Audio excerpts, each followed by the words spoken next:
Hello, hello, hello. Welcome to Almost 30 Podcast. Hi, everyone. Welcome to the show. It's Lindsay and Krista. How we hanging? How we doing? We're here. We're here to serve you. We're here to have fun. We're here to learn and grow right alongside you. It's been about 6 years, maybe a little bit more since we started Almost 30, literally in our closets, on the floor, just talking about life, about what was working, what wasn't working, where we needed support, where we were curious and fearful and doubtful and all the things. And then Almost 30 was born, and a community formed quickly thereafter. And we've just been on this journey together.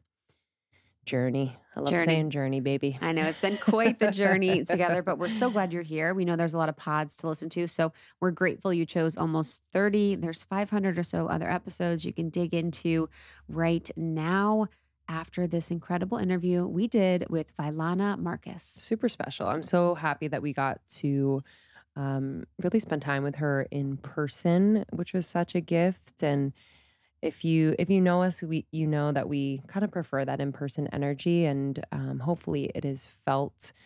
But Vylana flew in from Austin, where she lives with her husband, Aubrey Marcus. We have that episode out, which was really, really powerful. We got to sit down with Aubrey in Austin, and y'all have been super moved by that conversation. So if you haven't checked it out, please listen. But it's been beautiful to see them come together. You know, I think knowing Aubrey from afar and really kind of tracking his journey, whether it's from being in a polyamorous relationship to now in a monogamous, and so many other, life transitions and growth points. It's really beautiful as an outsider to see these two souls come together and make a lot of, for lack of a better word, like magic. I just feel like there's kind of this illumination that they provide one another in their partnership that is very much felt.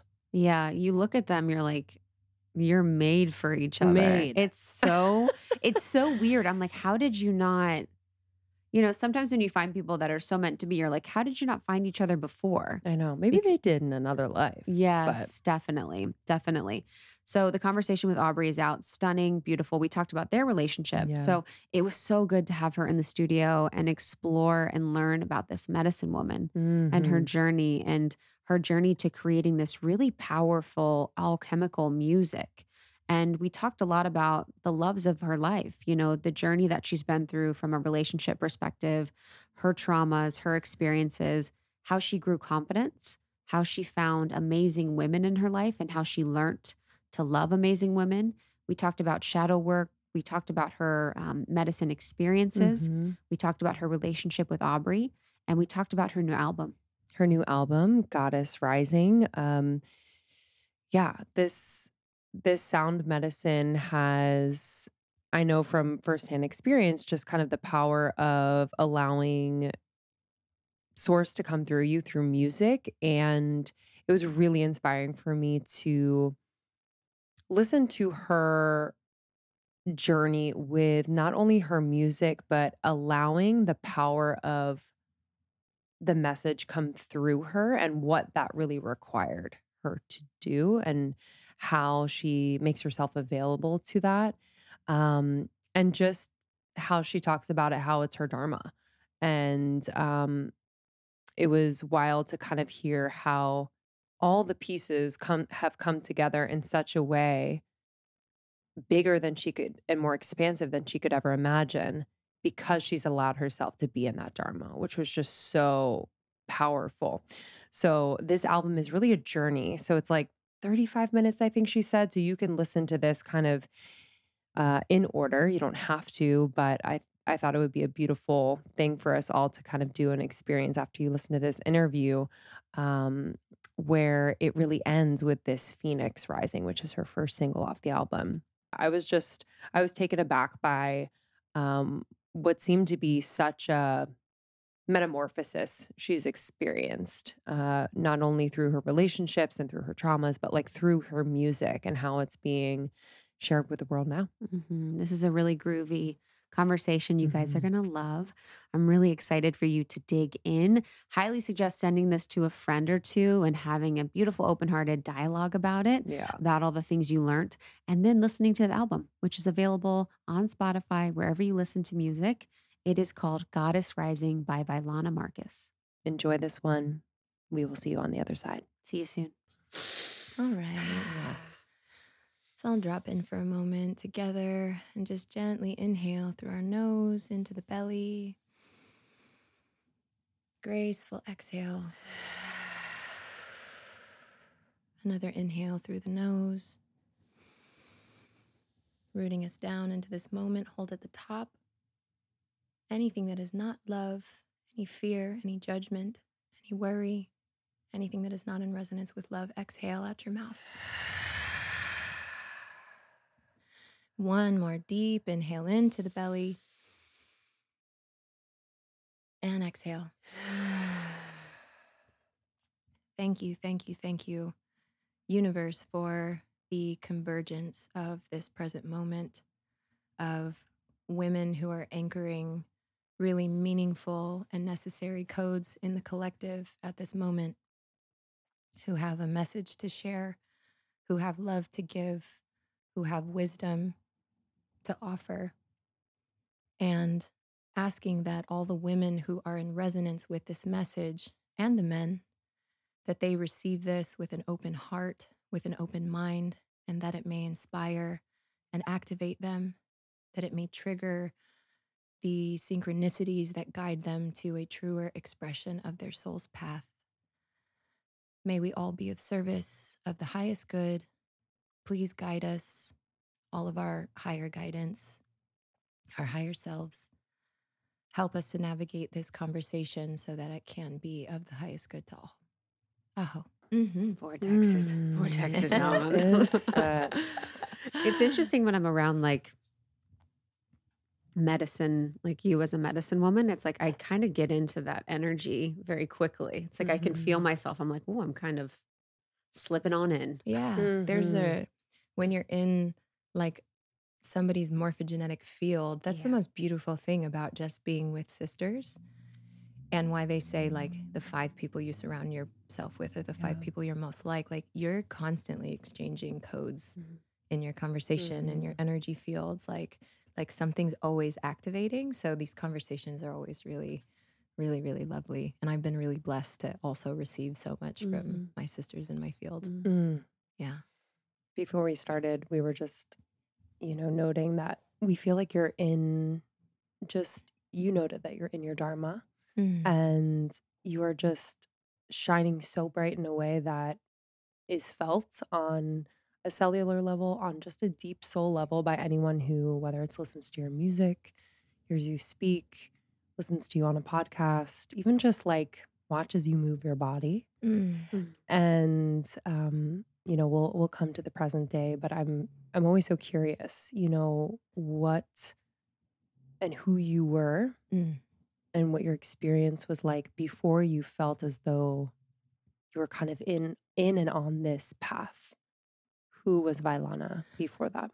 The analogy that I always like to use, that, my husband said to me a long time ago is, your roots better grow down into the earth, into the depths, into the shadow, into the darkness, as tall as you will grow up towards the light. Because if you are not anchored in the entirety of your polarity, like you can't just reach for the light, like it's ungrounded and you'll topple over, and there's probably a lot of spiritual bypassing happening. But for me, my entire life's journey has felt like a massive initiation to get me to this moment right now. And with that came a lot of heartbreak and betrayal and disconnection from my true self, disconnection from the raw essence and the pure essence of my sexuality, disconnection from like truly being empowered and just giving my power away to like anything that could validate me, whether that be relationship or parents or anything like that. I experienced a lot of a lot of trauma in my life, starting from when I was, very young. I was like from the ages 12 to 14, like pretty depressed and had some suicidal ideation from some things that were happening in my life. And that carried on throughout, all of my relationships until being with my husband, Aubrey, now.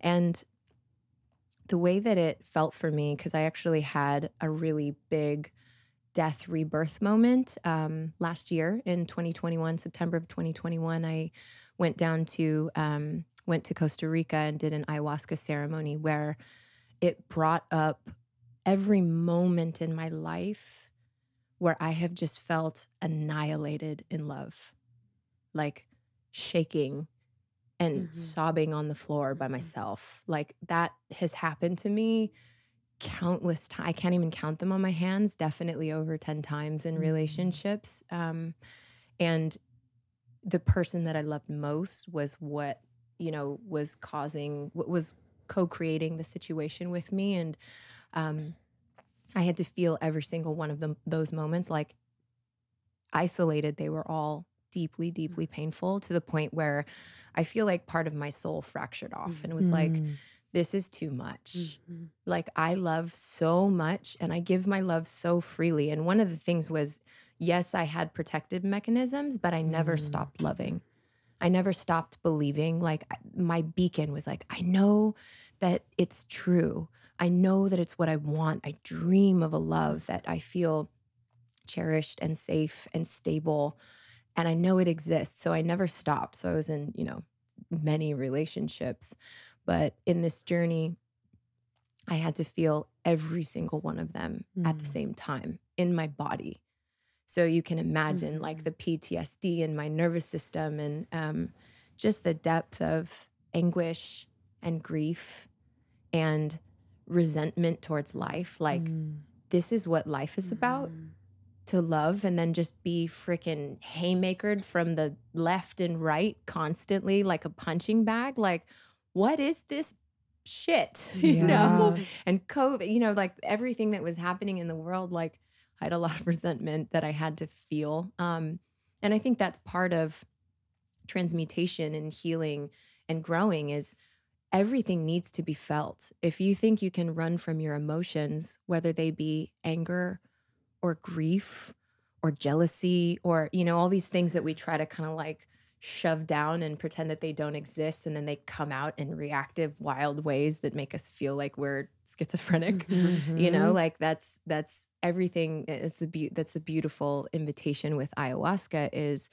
it gives you the space and it guides you, willingly or unwillingly to feel everything that hasn't been felt. And so, going into that death portal, the way that I had to be reborn into a new body, into a new nervous system, because my prayer going into that ceremony was like, help me to feel my divine truth in my body. My consciousness, my awareness knows that I'm safe now that I'm with my husband, Aubrey, with all of my sisters, but my body was like, nope. Not there yet. Projection. Here's where you're not safe. Here's where she's doing something that you need to look out for because you're so used to being cheated on, all those things.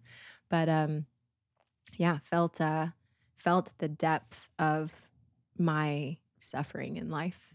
And it was immense. Like it was one of the hardest nights of my life. And the whole ceremony, I was just crying out for help because I've made it to this point all on my own. I've been in a lot of relationships and I've had a lot of friends, but I've always felt very deeply alone in life. And I really had to sit with that too, and that feeling of being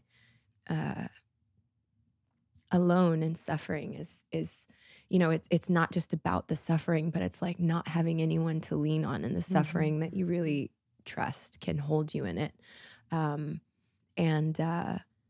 So I called out for help from people, and I won't go so detailed into the story. I've told this story before, but essentially what helped guide me through a rebirth was I was psychically calling out for people and they showed up. soon as the ceremony ended, there was 4 people at my mat.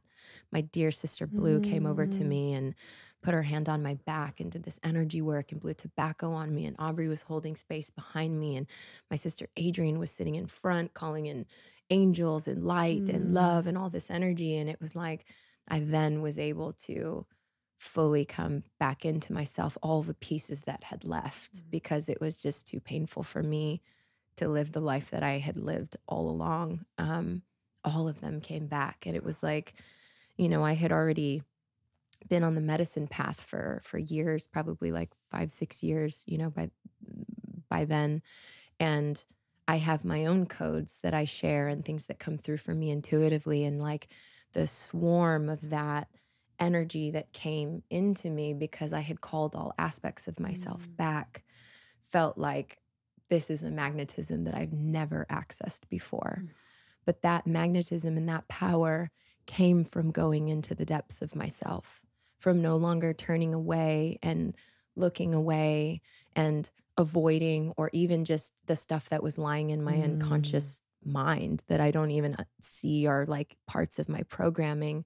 Like going into the depths of all of that was what guided me to be exactly where I am right now.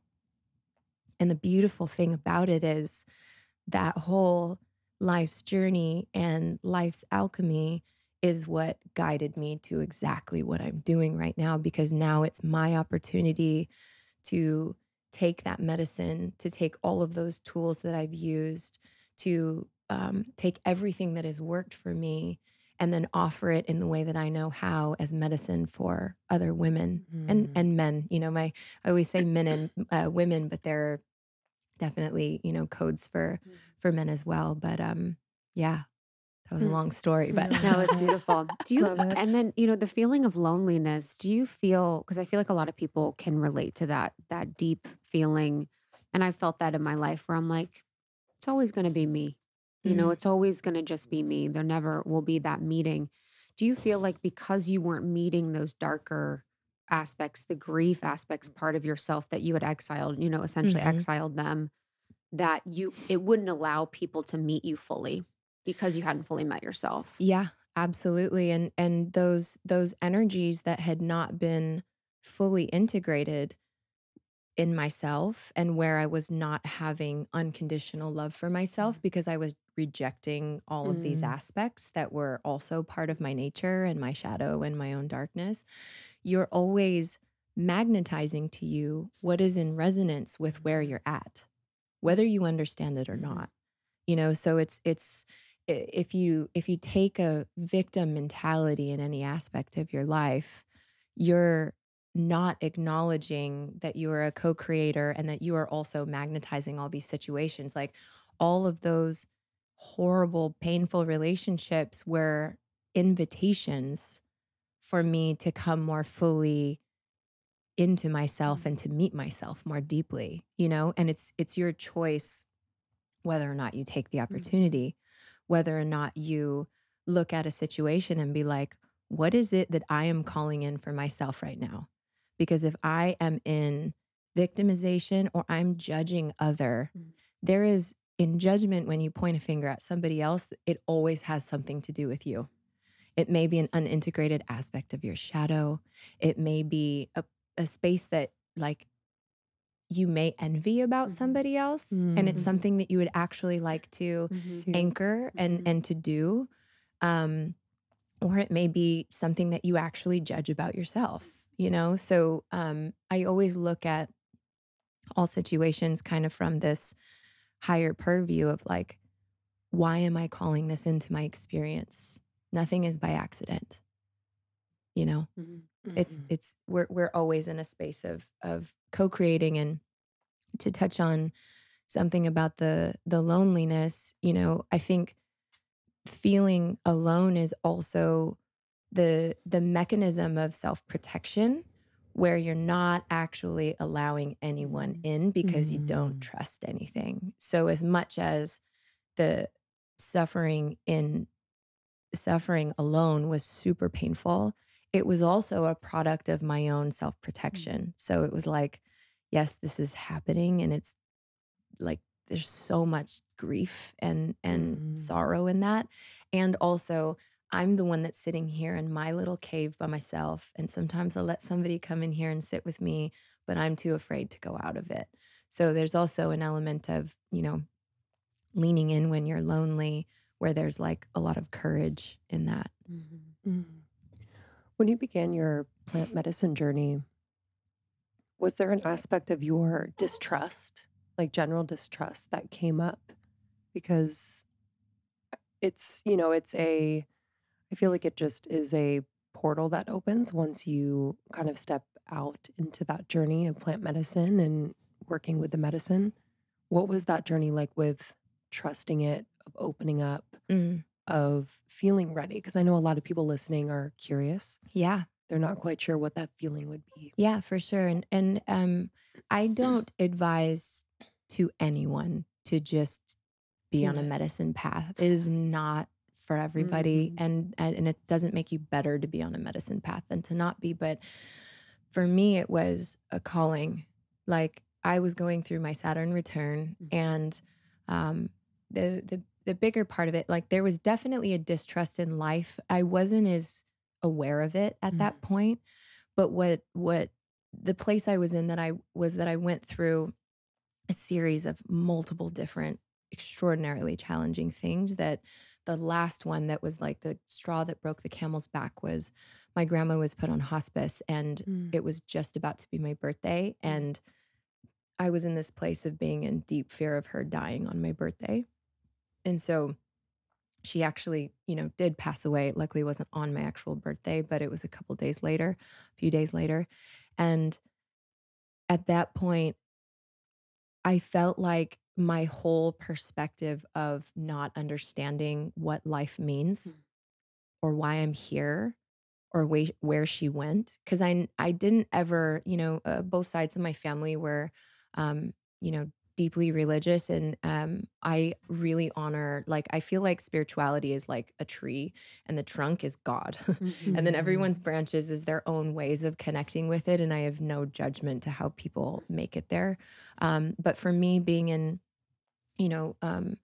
church, it didn't ever really feel super resonant for me, but I did believe in something more. There was elements of it that did feel true, but I really just didn't know. And so when she passed and I didn't know where she went or why, when she died, I could still feel her so much, to the point where I wasn't emotional. And I'm a very emotional person. So I thought I was like psychologically burying, things. And I essentially just decided to live my life differently. And I knew she would want me to live. And I had contained myself into this like little bubble of comfort for forever. It was like, okay, I'm just going to start saying yes to life. And when there's an opportunity, if it feels true to me, I'm going to say yes to it. And once I got to that place where I started to have more of a dialogue with the universe, like I started praying, prayer, you do in church, but I literally pray every day. Like I thank the universe, like at the beginning of this podcast, for all of the beauty and the grace that I experience. And then I ask for what it is that I want. And then it feels like you're opening yourself to, one, be in the clarification of your desire, and two, you're opening yourself to just call the right things in. And so, as soon as I kind of made that prayer and I started saying yes, plant medicine started. Ayahuasca in particular, there was two people that were in my life. One was a very significant, like, intimate relationship, and another was just a girl that I really loved that I worked with. And they both brought ayahuasca up, that it was kind of like, I would maybe do that, but then it wasn't, the opportunity never arose. And then when it did, it was like, I know it's the time, and I think I was in such a place of trying to find myself. Like, I felt so purposeless and complacent. At the time I had also, I moved to LA to try to be a singer, and I was working in nightlife, and that dream died in this really sad way because I realized I didn't know who I was, and it was very depressing. And so I wasn't singing at the time. And it's like, this was my life's dream. What am I supposed to do now? So everything just felt like empty. I didn't feel like drive or desire for anything. I felt really, really lost. And that was really painful and difficult for me. And so for me at the time, it was what seeded it was less about trust. That came later when I kind of got a little bit more deep into myself and saw more about myself. It was more about like searching. I'm searching for meaning. I'm searching for God. Why am I here? What am I supposed to do? Why did I choose to come here? Like, why? How? You know, like those kinds of answers, because I just felt very, very lost. So my path was a lot more about trying to find my way in the ways that felt true in my body. You know, there's a lot of things people can offer you. Be like, yeah, we're gonna go do this iboga ceremony in this place. Ibogas, I wouldn't suggest that to people. Is that where you puke a lot? I mean, you puke a lot. Or is that combo? Both. What's the purge one? Both. Okay. Combo is probably the one that you're thinking of, but you also purge in iboga. Yeah. We don't have to go into like full psychedelic talk, but it's like people can, the thing where it gets a little squirrely, I think for people is it's becoming really prevalent in this kind of psychedelic renaissance for people to just be like, oh yeah, we're going to do ayahuasca and sit with just this person, you know, whatever. But like, do you stop to actually ask your body, is this right for me right now? Does it feel true to me right now? Do I feel called? Am I doing it just because it's convenient, or do I do it because I'm actually feeling a calling? I've actually had a funny ayahuasca experience where I actually was in a really great place and I wasn't deeply feeling called. However, we had put together this really beautiful ceremony group for, you know, some friends of ours. And, you know, so like, obviously we're going to go hold space and drop in with everyone. I had my ass kicked by ayahuasca. No way. Yeah, it was also perfect. It was very, very in alignment with what was necessary for. It was a big initiation, but it was like, what was the message? It was facing off with really, really deep aspects of my shadow. And people talk about shadow work a lot. I don't think most people actually know what shadow work is, because agree. the shadow is what is unseen. So like you actually aren't consciously aware of it.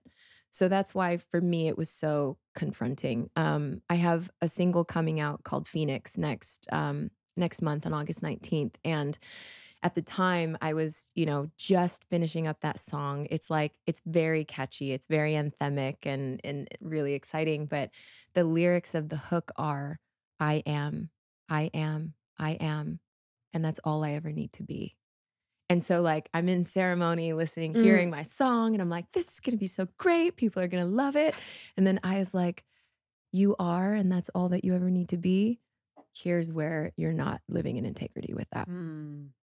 Here's where you're actually like having these like subtle, insidious ways of being in competition with a dear medicine woman sister of yours, which was the most brutal because I adore her so much.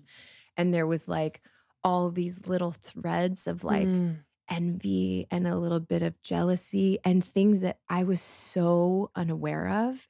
And I, you know, left the ceremony and I told her all about it immediately, because it's not in my nature to just like hold things and just be like, I'm fine. I can't do like it was good. No. I'm like immediately like, oh my God. Yeah. Then the ceremony, I was just imagining going into the sharing circle the next day being like, hi guys, I'm Vylana and I'm an asshole. That's it. That's it. I could go into the details about how I'm an asshole, but I don't know if I could go there again because it's hard. What did you like to have those shadow aspects that are unconscious? You don't even know that they're potentially running the show. Like, how did you understand how it got to that point? I guess, do you... Yeah, I mean, that was also part of the revealing, you know, embedded. And it's something that I've been pretty aware of in my life. Like, I think for me, you know, I grew up and I was 2.5 when my little sister was born, and we really didn't get along. And I've had a lot of meditations, ceremonies, you know, all these different ways where it's come up that at that point of my life when I had all of my parents' love and then this like crying thing was born and I'm like, well, what about me? You know, like why does she get all the attention and she cries and then all of a sudden everyone goes and pays it, you know, and it created, and because I was so young, I didn't understand, it created this like compete for love nature in me. So, you know, my mom, when I was younger, was a dancer. She was a Tahitian dancer and unbelievable hula dancer. You'll watch her do the Hawaiian wedding song. We'll have videos when we do our official sacred wedding ceremony, and everybody cries. But she was like the one I wanted to just love me the most, you know, and she was the one I was ultimately competing with my sister for because she had to care for my sister. And so I started competitively Tahitian dancing when I was 4. And that was my way, you know, if I'm perfect and I'm always the best at everything, whether it's school, you know, so that mechanism was seated really, really young. And then it played out in different ways. It played out with school. It played out with, eventually, like when I was in my 20s, it became about beauty and the competition between, you know, women, where I would never actually acknowledge that to myself, but it was definitely there. And then I was always in situations where my partner was cheating. So then I'm facing off with like my like comparison, you know? And so being with Aubrey, where I feel so safe and honored and revered and like he's so just like in love and stable and having that for the first time, I feel like there's a big part of me and a lot of initiations that we've gone through that has transcended the whole physical appearance, like all of that stuff. But then this one, and who knows, I may have more because this is a really, really deep shadow of mine. But the last one was like, you know, I think part of my identity now in my life is as a medicine woman. You know, I do energy work and sound healing. And, you know, if I'm in a space, it's just like I'm tuned into this place where I can really, really tune into where there's dissonance in the psyche and the physical body. I have visions, you know, all these things. And it's been developing over the last few years. And it's like exponentially quantum leaps since I've been with Aubrey because he trusts in me so much. And I have a dear, dear, dear, dear sister of mine who I really like, honestly, like deeply look up to, like her level of devotion and her magic, like true real life magic. And she was the one, I'll just say her name. Her name is Blue. I love you, Blue. She guided me through my death rebirth process. And I started noticing in situations like we'd be at Fit for Service and Aubrey typically defaults to me if he asks like for guidance about something. And then sometimes he would go to Blue instead. And it started to kind of seed this like, oh, like, am I not worthy enough? Am I not good enough for you to ask? But simultaneously being like, yes, of course, ask her. Like, duh. But I had to face. That 5-year-old part of you was like, what? Yeah. And then the conscious you was like, of course. Exactly. So I had to really like face that part of myself, which might not sound like that gruesome, but to see the insidiousness of that kind of shadow and how it would percolate like amongst so many things happening in my mind, it was tough. And it was also, you know, being somewhat of a transgressor and also feeling like I feel like I know myself so much and yet I don't. You know, and ultimately the medicine that I had to make it through for 3 ceremonies and lots of purges is again an invitation to unconditional love. Like if I exile this part of myself that's not, you know, great, or that I'm in judgment of, like I cannot love myself fully. And that is the cap to how much I can love others. So like the invitation was for a lot of forgiveness and a lot of self-love, which I ultimately got to, but it was a pretty brutal time. It's interesting, like you were saying how insidious that one part of your shadow is. It's like sometimes when I've perceived when they're less like grandiose, it's almost like they become more insidious. Oh, yeah. So it's like if you have, you know, a big T trauma, you're like, I can see and track this and I'm able to really see and I'm giving myself permission because this is accepted by culture as a big T trauma to see this and then draw it back in my life.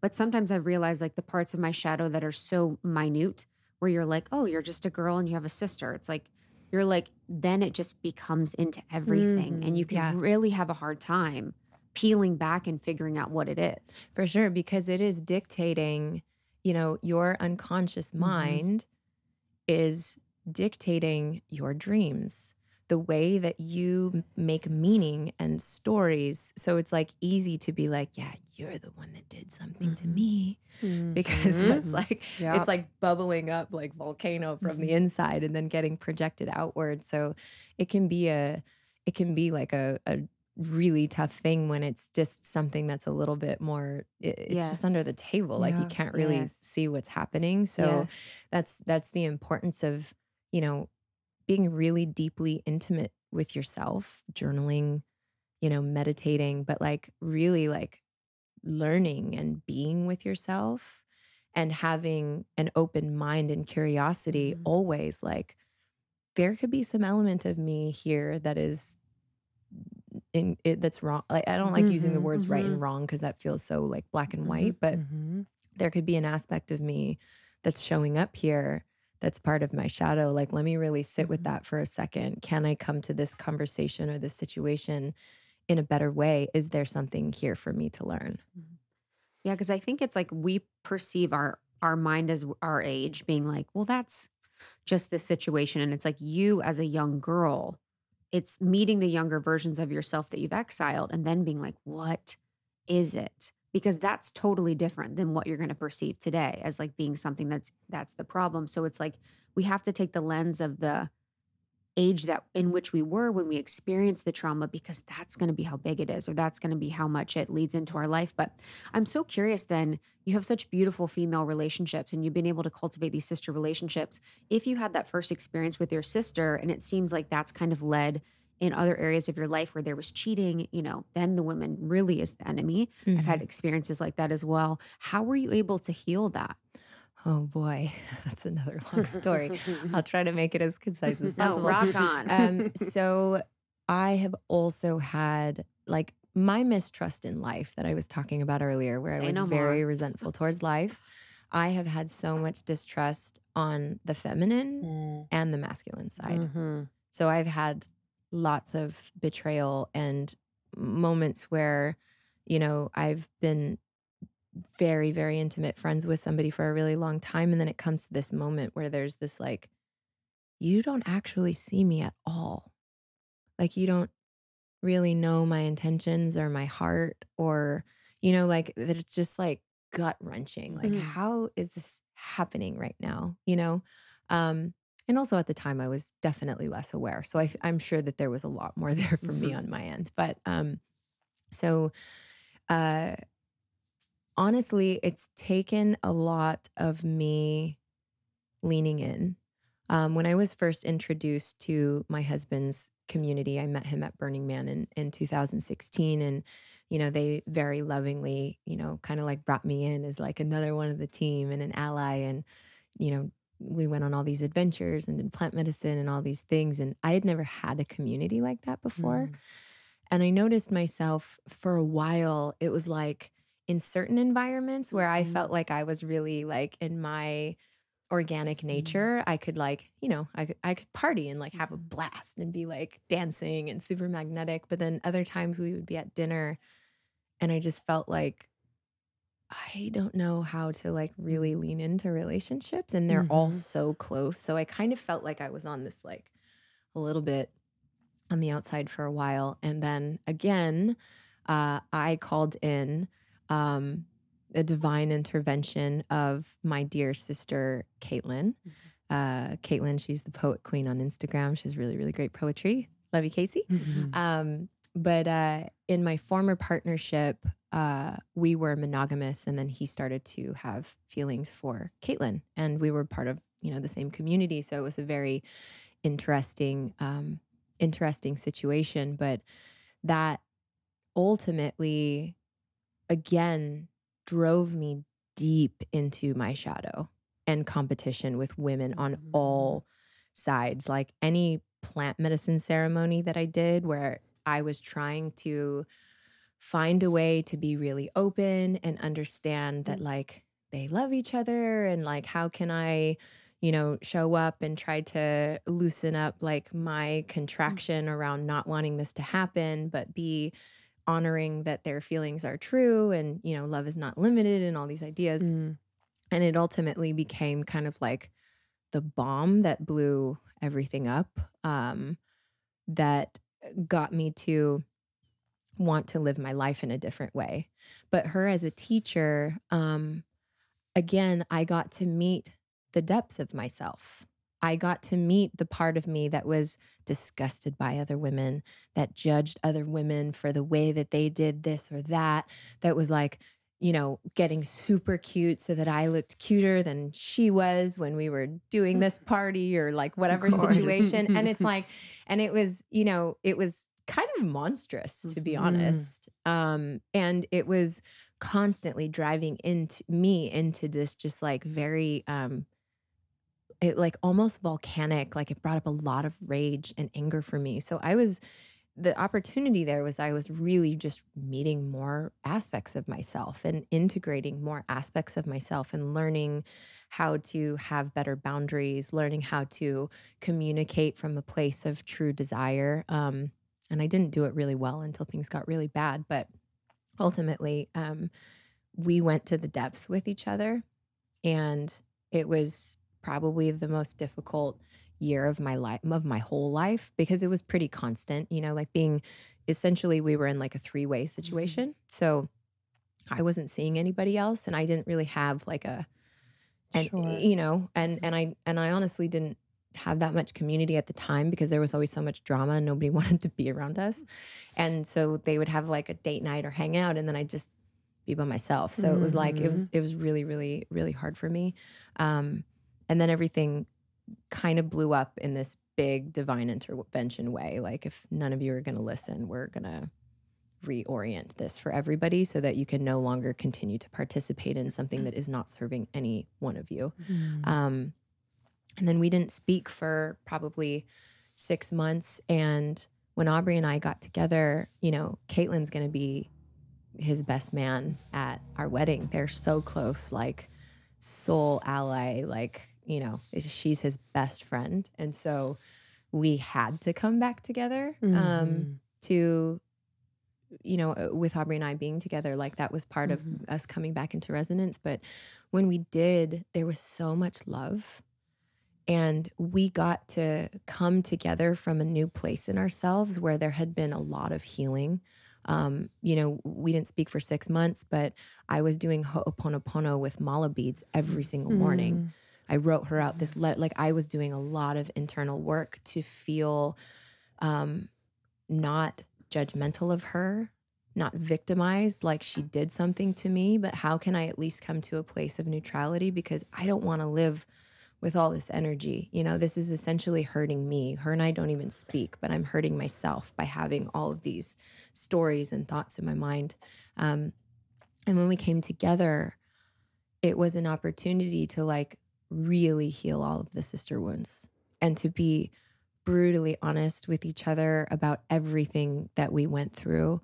And it took time to be able to settle down from, how chaotic things were, and to come to a place that was neutral enough that we could, come together and speak. But that relationship really healed everything for me, and it taught me how to really unconditionally love somebody.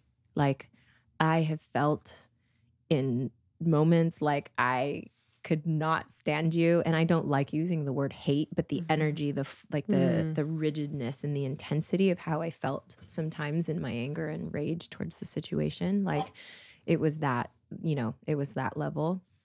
And to love anyways,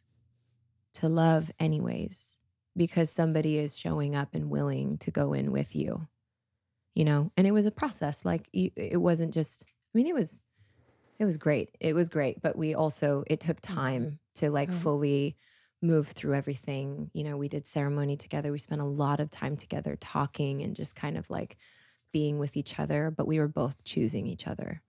and we were both choosing love, and we were both choosing ourselves. So that's one of the things that I think is a power of the feminine, is like, all this has happened and I choose to open my heart to you, and I choose to love anyways. Mm-hmm.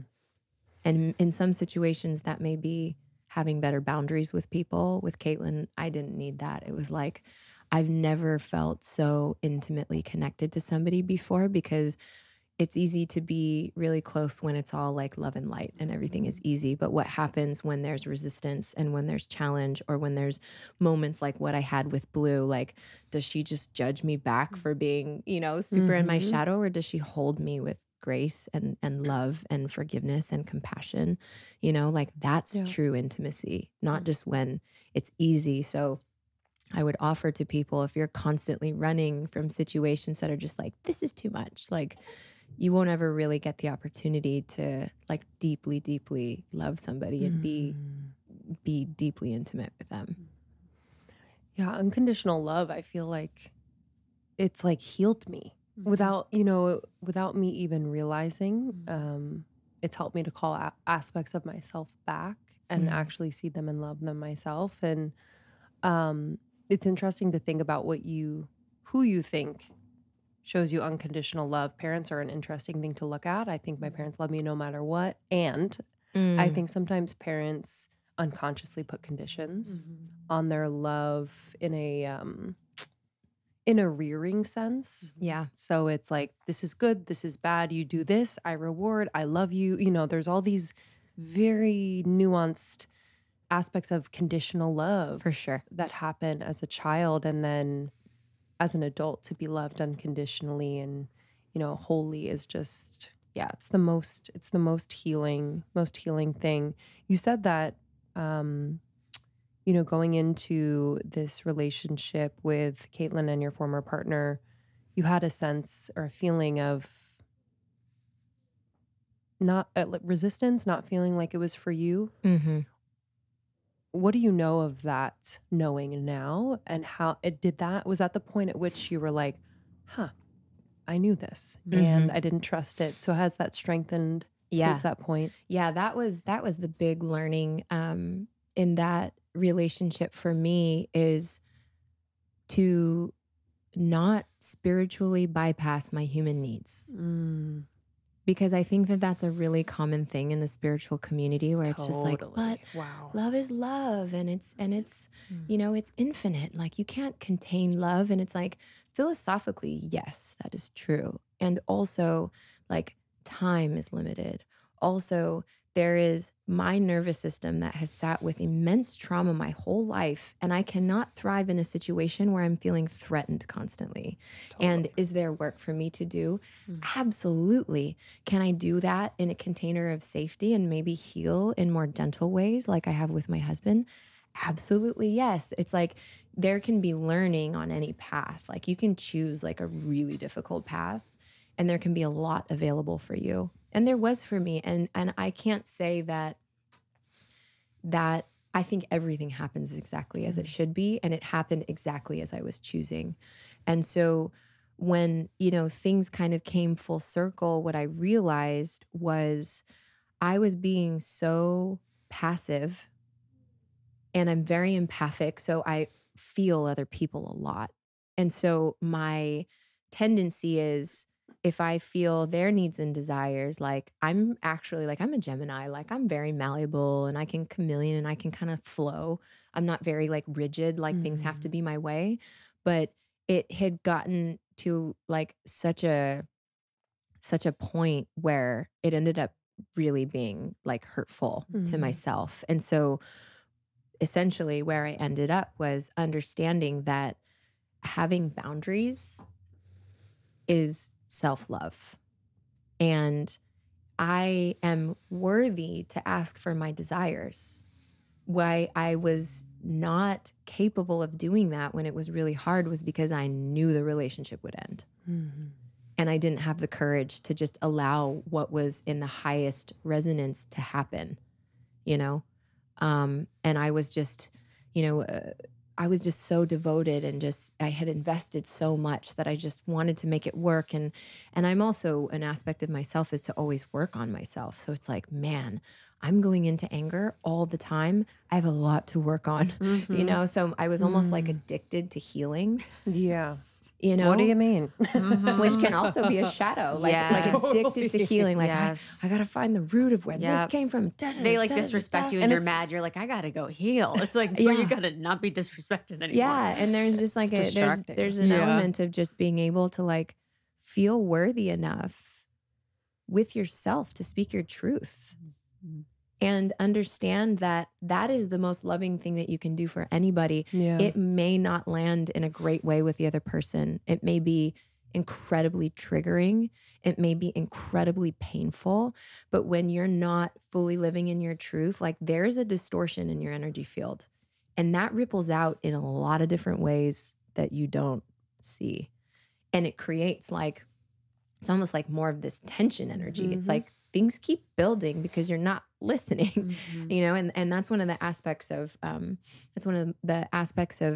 my album, and my album that's coming out in September. It's called Goddess Rise. Is something that I have learned in life is how to be with my anger in a healthy way. Because for women, we are not taught that it's okay to be angry. Like how many times have you been angry and then you're a crazy bitch? Or, you know, it's just like men can be aggressive, men can scream and yell and whatever. And it's kind of just like, you know, in certain ways, like boys will be boys. It's not a big deal. They're just like fighting and slamming each other through the windshield, like or through the window. They go again. Yeah, you're like, that's my man. Yeah, it's all right. It's all good. They're getting their aggression out. Yeah, but literally, like that's hot. Yeah, but we have we also have a masculine within us, which I'm not correlating with anger, but there is also a side of women where we feel anger. Anger is a natural human emotion. And it is so intelligent because it's showing you where you are not honoring your boundaries. And you may not even know that you have boundaries. So the way anger comes out is just like reactive and destructive, which is not the way that you want to be with it. It's not really being integrated and letting it kind of just like burn and allowing yourself to feel it fully and not needing to have somebody else validate that your anger is okay. It's also what we're looking for. If I get angry, how do you react to it? Do you shame me for it? Do you welcome it? Like, and we're constantly looking for everybody else to validate that our feelings are okay. But with anger, it's so important to feel it and feel like, what is it telling me here? What is it asking and requiring me to change within myself, within the way that I show up with others, you know, and maybe it could also be an unintegrated pain from childhood, from trauma that you've experienced formerly that you're also suppressing and turning in on yourself, so that any tiny little thing that like penetrates all of a sudden just blows up at somebody else. But the anger is like it's a really edgy thing because for women, we don't really feel like we know how to be with it. And I know for myself, when I've been angry, like I met in myself a lot in my last relationship, is it's really, really asking for you to like deepen into what is here for me, what is not working, what is required here, what needs to change. How can I actually like use this as intelligence and allow myself to fully feel it? Don't hold any of it back. And I don't think my sensing, which I don't believe I know anything, but the way that I operate is there are elements where you can get out like aggressive anger, where you can like punch a punching bag and like all this stuff. But I think almost there's this thing where it kind of like keeps you in a loop where it correlates anger with violence. And one of the invitations from my album, Goddess Rise, there's a song called Into the Fire that's about sacred rage. And the energy of it is meant to provoke the anger that hasn't been felt. And what you do with it is you dance it. You dance it. If you have to ball your fists, if you have to stick your tongue out, if you have to scream, but it's just like giving it the permission to come up and out. And you don't need anyone else to do that. All you need is yourself. And then if you really like to, use my song. Yeah. But it's designed to allow you to fully feel it. And it's somewhat modeled after an experience that I have. Regina, that wrote Pussy, a Reclamation, does this practice called swamping. And in swamping, you do a rage dance, you do a grief dance, and then the last dance to kind of purify and fully alchemize the energy is turn on, because like sexual energy is really purifying. And I had an experience with a dear sister of mine who's a friend of hers, and Emily Fletcher. And I went through that process that she guided me through and was amazed at when you feel the anger. I've never felt anger and not just been stuck in it. Like, it's hard to get out of it when you're in it. But if you really allow yourself to move it through dance, what it unveils, and what happened very organically in my experience, is it uncovers the deep grief and sadness that the anger is protecting. And so this song that, this song Into the Fire is exactly that. It's an ecstatic dance where you can go into your rage. I mean, it's like heavy drums, and I had screams that I actually screamed when I was really, really angry. Like, every single thing in this album is real. There was not a moment where I was acting anything that was in this album. I had to go through really deep initiations to be in the right resonance to bring it through. And then after the rage dance, it moves into me singing to my own grief, and grief that I feel like is very relatable to people who don't know how to articulate what it is that they're feeling and what it is that they're really protecting. And then to this, kind of Phoenix rising moment, that's a realization that you can't hurt me because I am infinite, I am whole, I am woman, to like fully coming back into your power. So it's this whole arc of this journey, but, going through my own initiation with my own anger is what kind of guided me to the key codes of like, this is how I can share this practice through music and what I know how to do as medicine. And it feels, I have so I have the whole album that's a journey, and I have an entire visual album that I also filmed with it that tells the story. So it's kind of like Beyonce's Lemonade, if you've ever seen that. Each video can be alone, but they're also, there's going to be spoken word, and it weaves this entire story. And as I was filming the Sacred Rage Into the Fire song, I could feel like this is so important for women to see.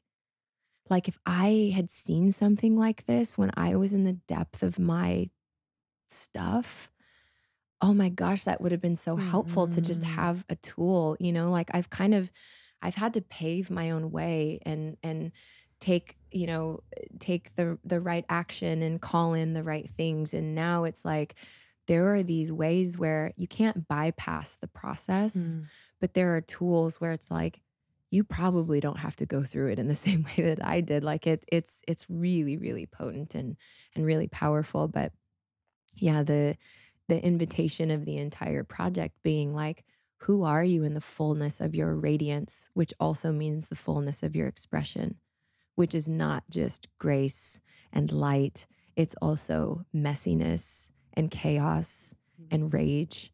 But like, the more deeply, as we've been saying, the more deeply that you can meet yourself, the more that you can really anchor your soul's expression into the world, because you're just like becoming this portal and this beacon for, receiving all this information, because you're just in so much resonance with your truth.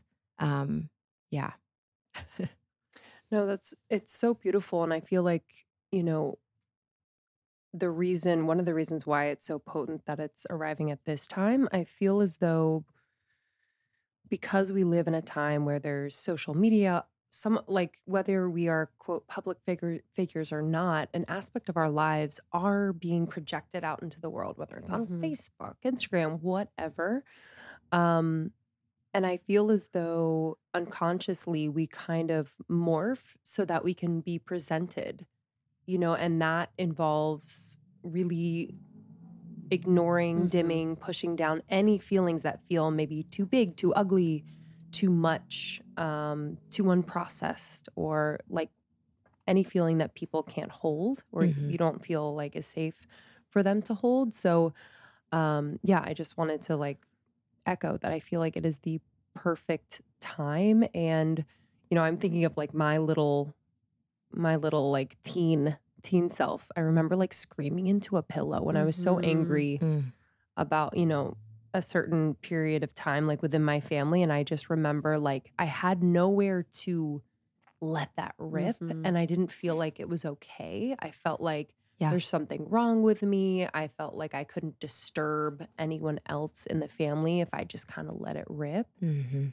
if I would have seen, you know, this visual expression of this ceremony of sorts, moving through the anger, the grief, and then into this like pleasure, ecstasy, like, I don't know. I just feel as though that's like a key of permission for so many women. Yeah, that's really, you know, I work with my spiritual mentor, Mark Gaffney, and I was telling him about this performance that I had recently of performing my single at our Arcadia Festival, and he asked me, what was it that the audience needs? Like, what was it that you were feeling? Because you were up there in a visceral knowing that this was like really landing for people. Like, what is it that they need? And I dropped into my heart for a second, and I, you know, didn't answer right away. But what I could feel was they need the permission. They need to see that it's possible and that it's okay. Yes. Because just like you said, like it doesn't feel safe to be able to go there in any way, or like you have to hide it, you know? And also all of the, if I express it and my environment shames me for it or makes me feel guilty, then I'm again rejecting an aspect of myself and fracturing off. And you can't call all aspects of you and your power home to be the entirety of who you are. Yes. So it's like, it's absolutely that. It's like, I have moved through, you know, a lifetime of getting to this place. And it has taken a lot of just, I mean, death, dying and dying and dying and being reborn and dying again and being reborn and dying again and being reborn, like these constant cycles of phoenix rising or the, you know, caterpillar going into the cocoon. I'm like, it didn't just happen for me once, it happened a lot. But to now be this embodiment where like this art is the permission slip for you. And I don't believe that I'm special. I've been really, really blessed with, you know, being very guided to find all the tools and to find my way and to find my way into, you know, my relationship and being in my marriage with my husband, where I feel really safe and seen and held and cherished, honestly. But yeah, that whole path now is like, okay, here I am. Now what do I do with it? Like, this is your permission slip. Like, this is my hand extending out. Like, Goddess Rise is an invitation. It's a call to action. You know, Goddess Rising is an idea of like potentially, you know, the feminine rising and what's happening in the world and all these things that, you know, women are activating and encoding right now. But like, Goddess Rise is the invitation, and you have to choose to say yes to the invitation. Yeah, it's an interesting thing to think about, because I feel like there's so many of us in this time period, even from 2020 on, that are living really well, that feel really good, and that are living really beautiful lives. And it doesn't mean materialism. It doesn't mean tons of things, but it means like really enriching relationships, eating healthy food, having access to nature, you know, being able to express in our purpose. And sometimes I almost like shortchange that part of my life where it's like showing people what's possible, because I wasn't someone that was like given this life, you know what I mean? I very much worked for it, but it's like, I've thought like that part of it is not as important as what it is. But there's like a generation of us that are really showing people what's possible. And that's so deeply important, like to be able to do that, whether it's relationship or music or whatever it is. When we're talking about the feminine, I would love to just kind of explore that a little bit and talk a little bit more about the powers of the feminine. What were some of the things you learned about the feminine that maybe you didn't really have access to before? Yeah. I mean, there's the entire process of the music, and particularly the visual album, was a ceremony. Like, it felt like going into an ayahuasca ceremony, because we would go, I mean, for the visual album specifically, when we would go in, we had a set, I had a costume, we had a loose plan of what we wanted to do, but what we did every single video was, every shoot was, make a prayer to the divine to guide us in the ways that will be of the most service and of the highest good to everyone who will witness this. And then completely surrendered to what wanted to emerge. And that took a deep sense of listening, you know, and the feminine polarity is receptive. It's really, really receptive and in tune to the subtleties of a space, to the subtleties of listening to nature and feeling what it is trying to guide you and trying to show you.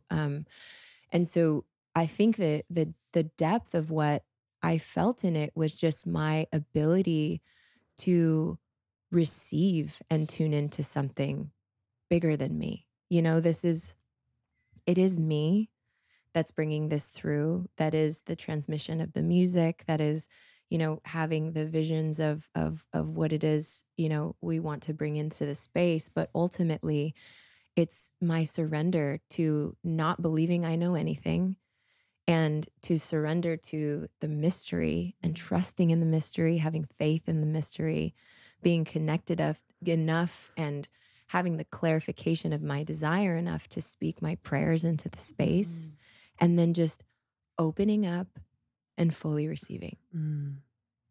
That's probably the biggest thing that I learned through this whole thing. And I was equally met by having to be in my masculine, because, you know, I had my filmmaker, a dear brother of mine, Everett, and Ellie, who you guys have we've talked about, as my life doula and producer on everything.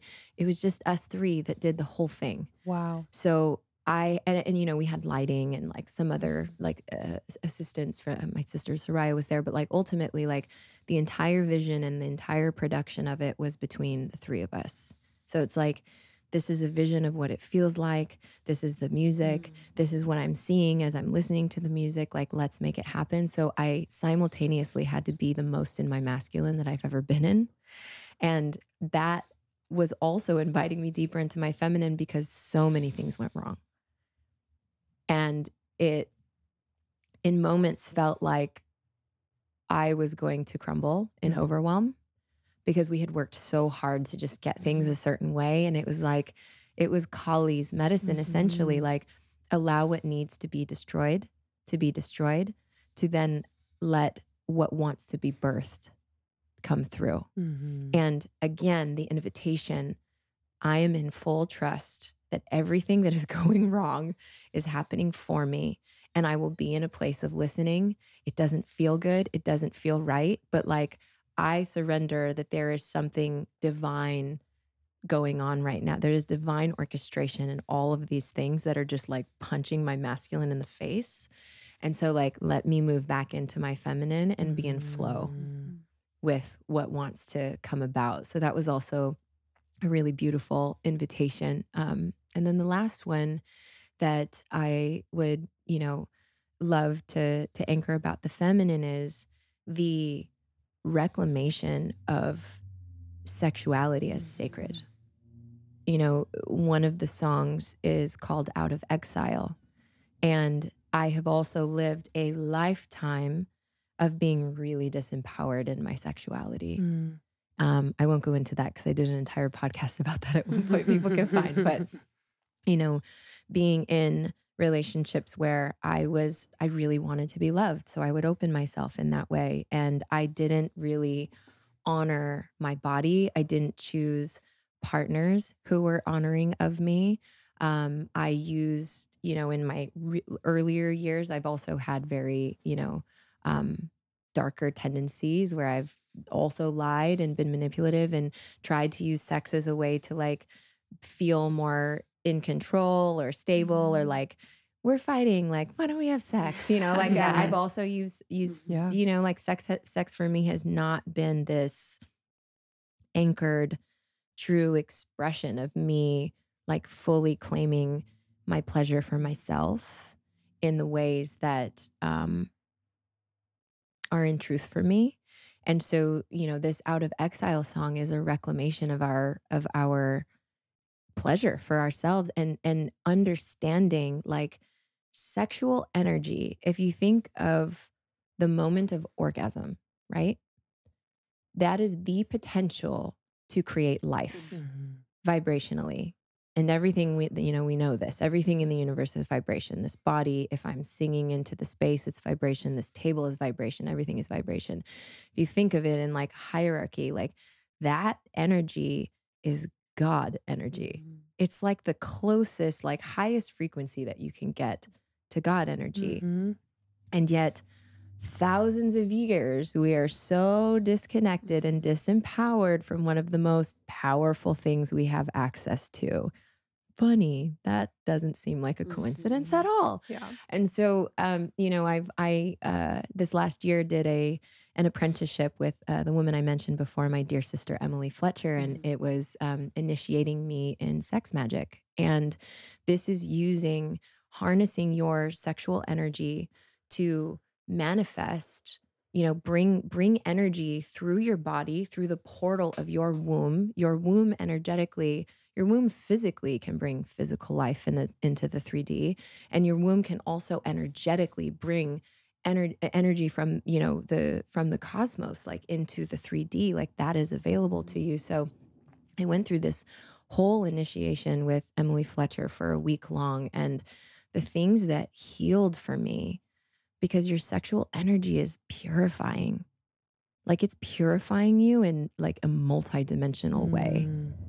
When you're in orgasm or just pleasure, it's like I've had a lot of experiences recently in medicine space, as well as like eros is like the allurement of it's like the desire for life to create life. It's the desire that atoms are like magnetizing each other. It's the desire between masculine and feminine polarities. It's the desire to be, you know, on the receiving end, the feminine, you know, receptive polarity of receiving the masculine penetrative polarity, you know, and just kind of like deepening into all of these like very ancient codes, you know, back to Isis. And I don't know if you've ever read the Magdalene manuscript, but they have, you know, really, really incredible practices in there. Like this doesn't necessarily have to take place with other. This is something that you can entirely use in your own practice, and to be able to create through pleasure. Like, wow. You know, but first we have to come out of this exile of shame around our sexuality. And, you know, reclaiming your sexuality is not like, it's not, I'm going to use my sexuality to get something that I want.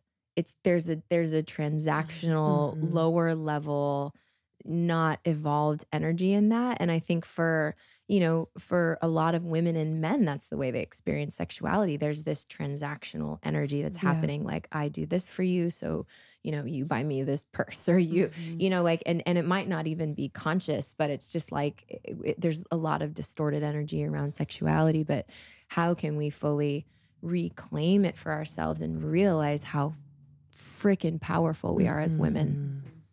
Like, we are so powerful. To think that we can literally create a life inside of our body and birth it into the world out of a beautiful moment of God alchemy. Like, that is so powerful. Our ability to sense and feel people, our ability to listen, and the other one that I said earlier, like the ability to love anyways. This may have been so painful to me, and I love you anyways. I think that's a superpower of the feminine. So those really feel like the big key codes of what I really received in this process. And really just learning that the sexiest thing is for you to be in your truth. The sexiest thing is for you to be in your truth. And sometimes the truth is messy. And sometimes the truth isn't just like, I'm here and I'm centered and I know how to communicate perfectly back to, the whatever you're saying to trigger me. Like, it's like, no, like what is your raw, wild nature? What is unbridled within you?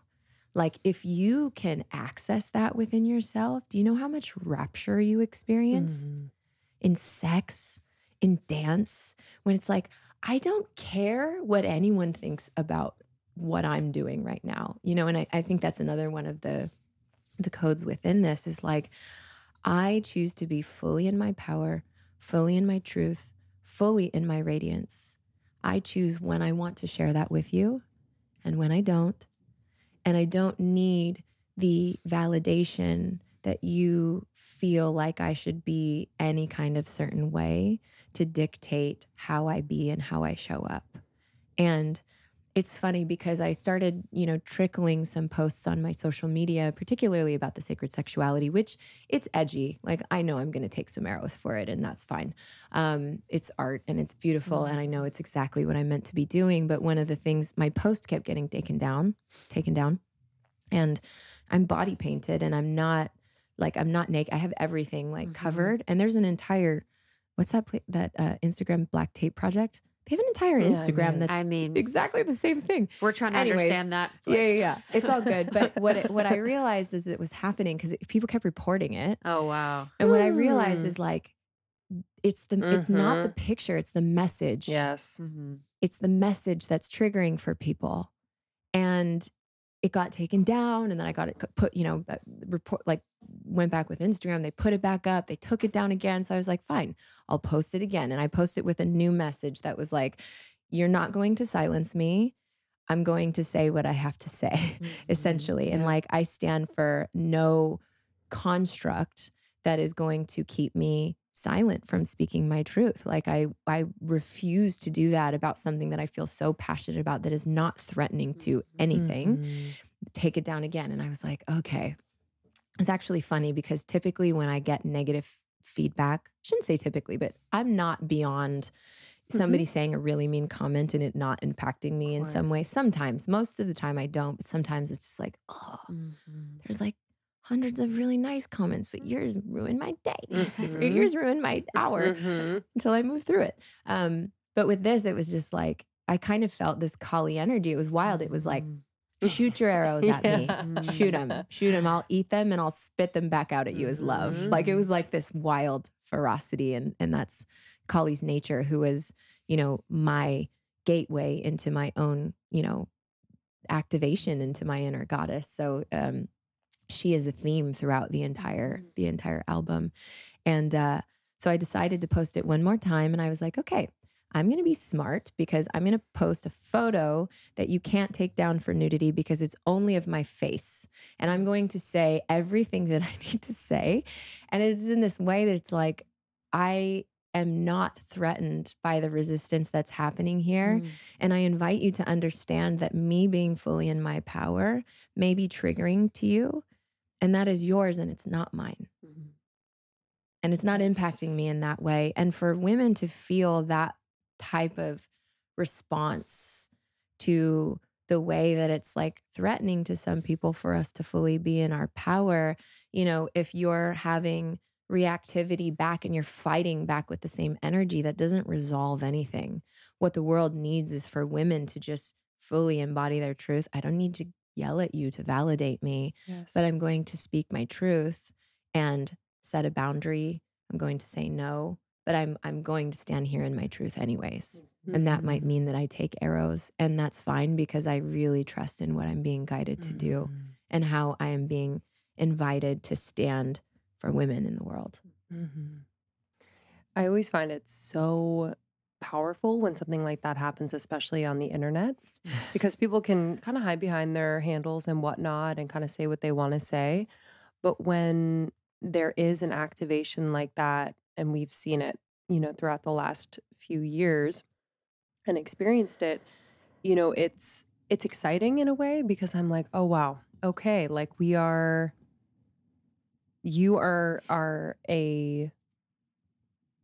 definitely paving the way for this type of expression to become a new baseline for women. And I think it's not uncommon and kind of expected for the first reaction to be resistance, to be kind of this reaction from the trigger. But when you were talking about the power of the sexual energy and just, the creation energy, I think that, to your point, women are so incredibly powerful, especially in that way, that if we were to fully embody it and fully honor it and really own it, it would change everyone's life. And that change is too big for people to, right in this moment, potentially experience or bear. Yeah. Because I really think that that is kind of the key to this more unconditional love, this shift that we're all kind of desiring on a deep level, but aren't sure how to manifest it. Yeah. You know? Yeah. And it's like, where exactly do you even start? Yes. You know, because you feel all these things and there's this tension and the feedback from the world. And you're just kind of like, where do I start? You start in your own personal practice. Yes. You know, like this whole invitation, this Goddess Rise invitation, this is all in your own personal practice. You don't need anybody to do this. This is something that inspires the evolution of how you be in truth, you know? And to kind of touch on the sexual energy, it's really fascinating. I just started watching Game of Thrones. I've never watched it. And I watched it for the first time last year. Wild. I needed a day after our festival to just shut my brain off because we were traveling before that. It's been nonstop pretty much for like the last 3 months. My head spins off a lot. And so decided to get addicted to Game of Thrones. And one thing in Game of Thrones that I found really, really fascinating, and this is not something that I'm encouraging, but it was just something I was witnessing that was interesting to me, is the way that they have the brothels in Game of Thrones is they train them in this way where it seems like, and maybe my perspective is really off, but it seems like they're so immersed in the energy, in their sexual energy, and really initiated in how to be somewhat of a sex priestess, where the men go to feel like they are fully seen and desired, and that somebody like really wants them.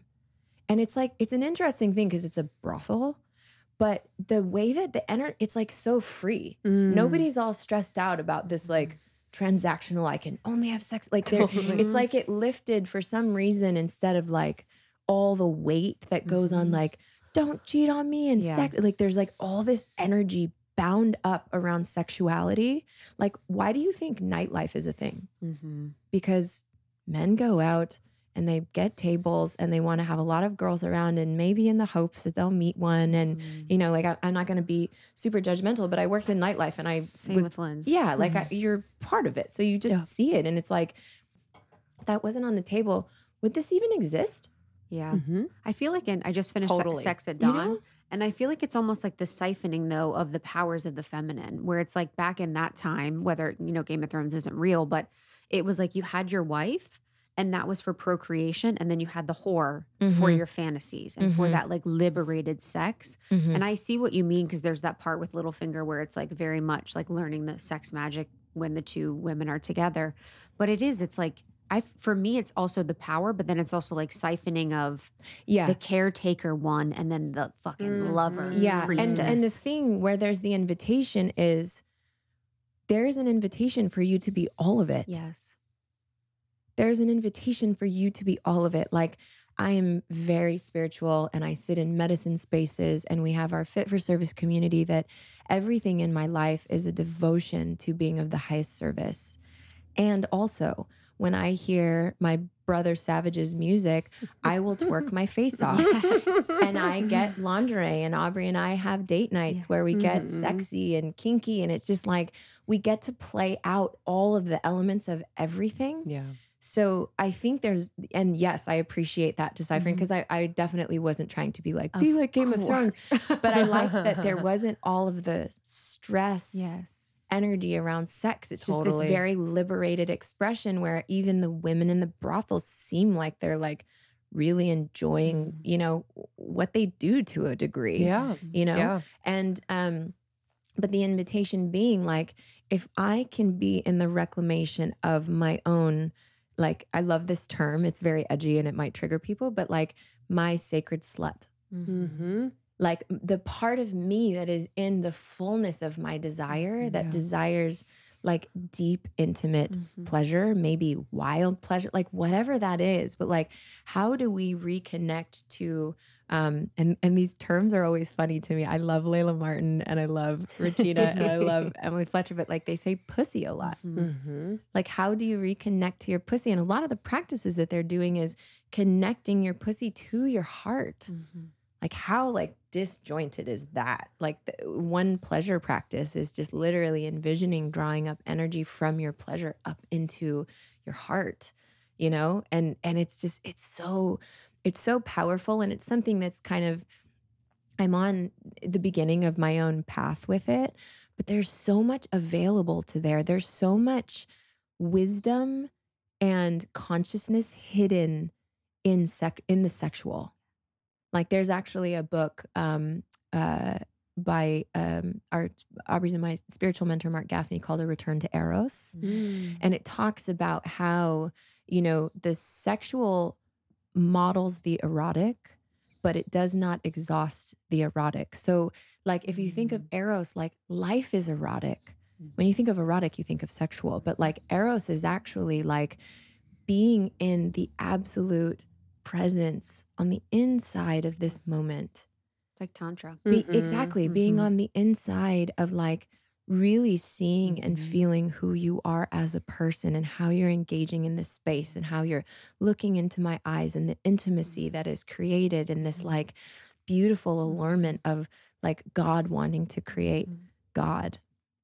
And it does not exhaust the erotic. Sexual does not exhaust the erotic. So it's like we bind up so much energy into the sexual that it collapses under the weight of something that it cannot bear. Yeah. So to be in the practice of like learning how to reclaim your pleasure, like bring back these ancient practices that are purifying and expansive. And there's just so much in the sexual, and I feel really, really passionate about it.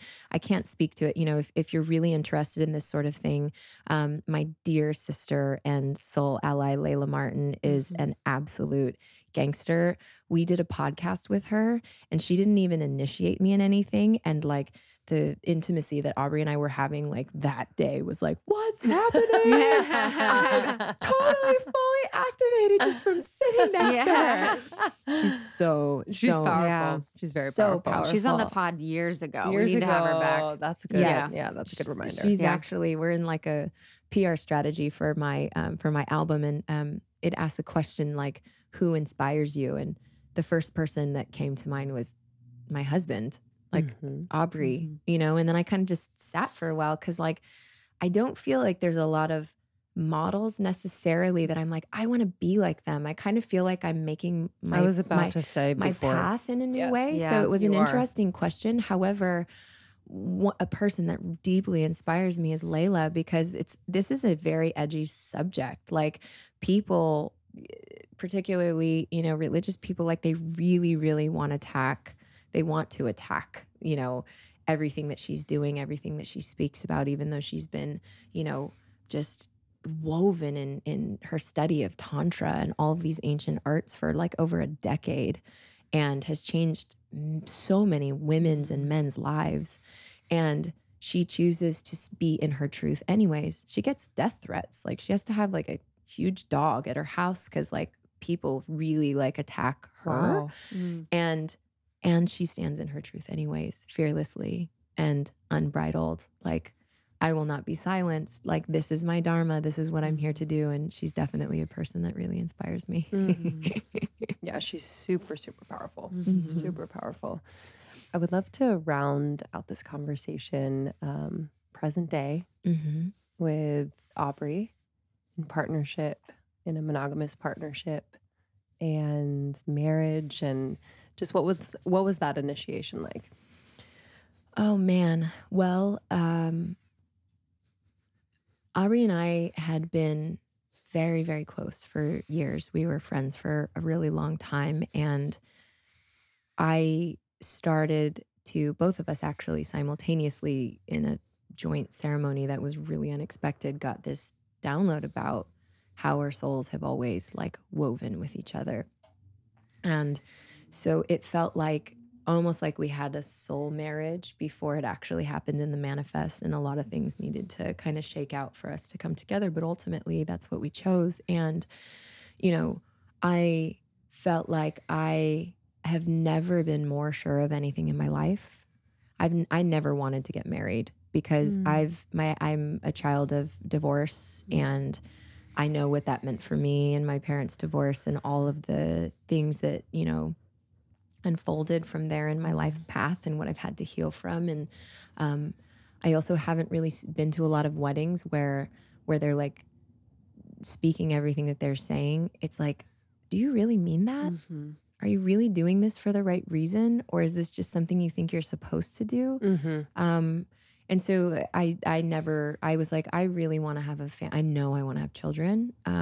But I don't know that it feels true to me to ever get married, because I don't know that I've never met anyone that I felt that level of devotion. Like, I'm with you no matter what. Like, that was never true for me. But being with Aubrey, like right away, we had our very first date during COVID. He invited me over and wore a suit and cooked me dinner. And I wore, you know, a dress and got all dressed up, and we hugged, and I could feel him being my husband, like the very first date. And, you know, it moved like relative to how most people move in relationship. We moved, you know, fairly quickly because we just were so sure. And what it has been like, it's been a stark contrast from the way that I've learned in life prior to him, because he has been so safe. I've never truly known stability to a point where like I can just relax. And most of the time prior to him, like so much of my life force energy was going towards trying to feel okay with my environment, with my relationship, like always doing the work to at least get to a place of neutrality and hopefully love. Like, so much energy was just being fed into that constantly, that I didn't really have the space to really create and the space to really listen. And somebody who believed in me so much that like wants me to burn as my brightest star in all the ways possible, that's not threatening or scary for him, but it's just like any way that he can be of support to me, you know, really living my dharma and my deepest calling, and serving as many people as I possibly can. It was a stark contrast that took a little bit of a transitionary period to just learn that like love can be safe, and that I can communicate in a way with somebody that's really honest and doesn't have all these like agendas and strategies and gaslighting and like all the things. So like the way that I was operating in the beginning was still a little bit bound to my past, and I had to really reconcile that in a lot of situations. It has not only been easy. Like, we've had big blow ups. Like, right before we got married, we had a ceremony, and it was one of the biggest fights that we've ever had. And I had to leave because I just was crying so much. Like, my eyes looked like I ate shellfish, and I was the most addicted to shellfish of anything in the world. I looked insane. But I left for a moment to just, because we were leaving a couple days later to go to Vegas to get married. And I had to sit and just ask, like, are we supposed to do this? I've never questioned it. I was just like a full fuck yes from the start. But you know, we've been through really, really challenging moments, like a year really of an initiation for me, where it was like leading up to that ayahuasca ceremony that I was talking about earlier, where I went through my death rebirth, where everything that needed to arise came up, and I was projecting a lot on a dear sister of mine because they were very close, and feeling like my knowing knows that I trust both of you in this situation fully. I know both of you are completely honest and that I'm safe. My body is not having that experience. So I had to go through this period of just being really like feeling like I was living two simultaneous experiences that was very confusing at times and very difficult for Aubrey because he didn't really feel like I could really see him. And so we've been through really, really challenging moments, but ultimately what we've come to in sacred union is there's no out for us.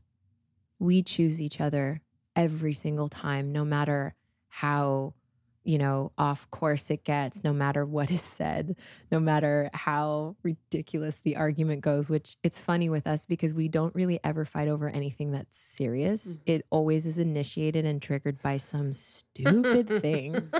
It's like typically my sarcasm that like might have a hint of something that's a little bit underneath it that he picks up on, and then he feels really sensitive. And then I think like my construct of wanting to be perfect and not hurt him comes up. And so then it's just like a battle of like, it's so silly. But, in all of those situations, he's so amazing of just inviting me to lean in. My tendency is to like numb out and avoid, and I get really monotone, and it's like, I'm not totally there. And that's my defense mechanism from childhood. I used to think it was a superpower.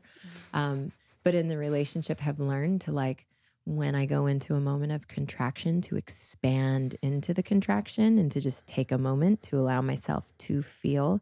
And then what always ends up happening is it has nothing to do, most of the time when you're triggered by something, it has nothing to do with the person that you're experiencing it with. Almost every single time. Like he is, we both have our shadow and our own darkness and whatnot. But like he is in like the way he shows up in his podcast, like the way that you feel him and his vulnerability and his authenticity. I've never met somebody that was more in integrity than Aubrey Marcus, like ever. That's why like the person that inspires me the most is him. He's the most generous person fighting for the good of the world in every single thing that he does. It's difficult when he gets attacked because I'm with him by his side every single day when he's just like, not sleeping and wearing himself out. And he's just like trying to do everything that he can in all the ways that he knows best. And then he gets attacked, and he's also, he's tender, he's watery, he's a Pisces. Very tender. Yeah. And so, being with him has called me forward to be my greatest self. Like for one, as we were talking about earlier, just being in his presence, I feel like I am more intelligent, like my vocabulary is better. Yeah. I feel like the way I'm able to tune into people and listen, it's just like I like level up just by being in his presence always, by witnessing him in team meetings and the way that he navigates things and the way that he delegates responsibility. Like everything about him is just like, you can learn something from him. And I have that, 24 hours a day and any days that we're together, like teacher. And then the other aspect of it that's been really, really rewarding is he trusts in me so much. Like he doesn't make big decisions without talking to me about it and asking me what I feel or what I sense. Like, he goes through it physically in his body, and sometimes he has trouble sleeping, and he's always inviting me to be my medicine woman because he trusts me. And so it's like I'm constantly sharpening my sword by being of service to him in any ways that I can. And honestly, it's an interesting thing because I've been in so many relationships. It's just different in a way that's really difficult to put to words.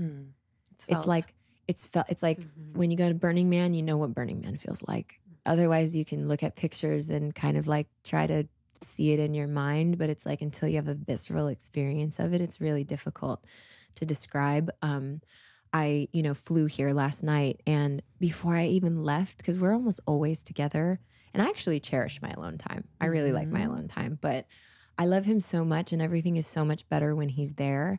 I was missing him before I left a lot, and like got into bed last night and was just like, oh, it would be so much better if he was here, because we live our sovereign lives during the day where we're both in our own medicine and magic and leading different charges. And sometimes they come together, but at night, we come together, and it's like we share intimacy in all of the ways, and we support each other and we see each other. And it's just like this beautiful, like, constant reciprocity of energy and love and support. And, not to mention, I have lived my life not being so abundant. I've known what it's like to be almost broke. I've known what it's like to really struggle. And there's not a day that goes by where I don't thank him for the work that he's put in for our life to be so blessed, for me to create my album and my visual album and do it the way that I wanted to. Like, I count my blessings every single day. It never, like, no experience, no matter how beautiful it is, like, I make sure to always ground into my gratitude, and like nothing ever feels like it's just usual.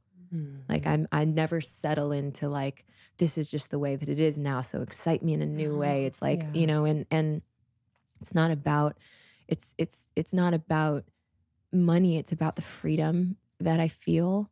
And like he's provided that with his blood, sweat, and tears for me to create from a place of true freedom emotionally, resourcefully. Like most things in life, like he told me when we first got together that my two responsibilities in our marriage is to eat food and be magical.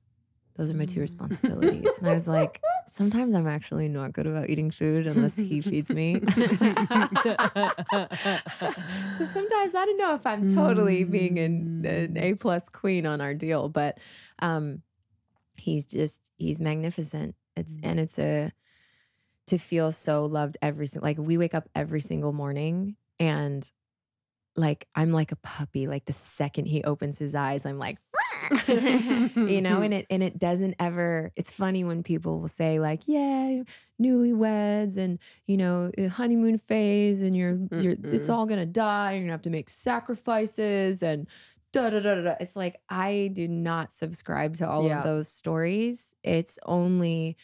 It has only expanded. Like every time I'm just like, I could not love you more. He does some extraordinary thing, or even if we fight and we just make it through it, and I'm just like, God, I love you so much. Like I feel like our souls were woven in, like, I think that we could have done a lot sovereignly in the world because of how connected we are, but it's like our path is together. Yeah. It's woven. So clear. It's woven. Yeah. Thank you for asking. It's such a gift. And, my greatest hope with our relationship also is like the same thing, showing people that it's possible. And I don't know that it works the way that it has worked for us. Like people throw around terms like twin flames and like all, like, I'm like, I don't really know. But what I do know is like, we choose each other.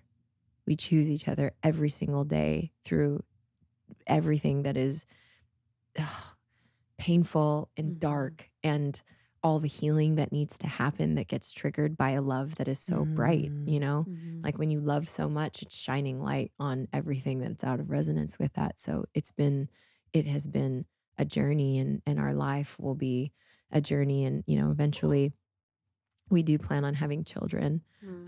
We'd like to go to 2 more Burning Mans before that happens. That's like kind of the agreement. I've talked to my... I'd love to see some outfits with a sweet pregnant belly, though, to be honest. True. little babies at little burners. Yes, for sure. That's an aspect I've known my whole life that will be one of the greatest things that I can do is to be a mother and to gift all of this wisdom and everything that I've been through, like, you don't have to go through it the way I did. Like, you get to start out with something so different and revolutionary. But yeah, someday. It's beautiful. And the reciprocity is so beautiful to see, because I know that, I mean, he told us in person, but like he's sitting here, it's the same feeling. It's the same just reverence and honoring of you. And yeah, it's really beautiful. Thank you. Thank you. And the album. Yes. So I have my first solo album, as I mentioned earlier, is called Goddess Rise. It is very activating, very inspiring. And as I said before, it's the alchemy and the codes from my entire life's journey. Like every painful moment that I had been through in life was to be able to tap those moments so that when I was doing the visual album, my sacred rage was real. My tears were real. The past, present, future healing that happens was real. Everything that I tapped was real. And it felt like arriving to the most glorious moment of like, I have arrived to do exactly what I came here to do. So the first single is called Phoenix. It's actually the last song on the album. It is a celebration of the divine feminine and what it takes to move through your darkness, to be in the acknowledgement, the acceptance, and the gratitude for how your darkness forged you like a diamond. You know, I was created by you. I would not be who I am sitting here today with all these stories, with any of my insights or visions or anything that I have to say had I not gone through the depths and the darkness and the shadow and the roots that grow deep, deep, deep into the earth so I could grow into the light of who I'm meant to become. So it is, it's a beautiful song and a celebration of the goddess. Like, I was created by you, forged in the fire of the truth, a diamond from darkness, all refined. I am, and that's all that I ever need to be. And feels very, very anthemic. I can feel women just like, and it's dancey too.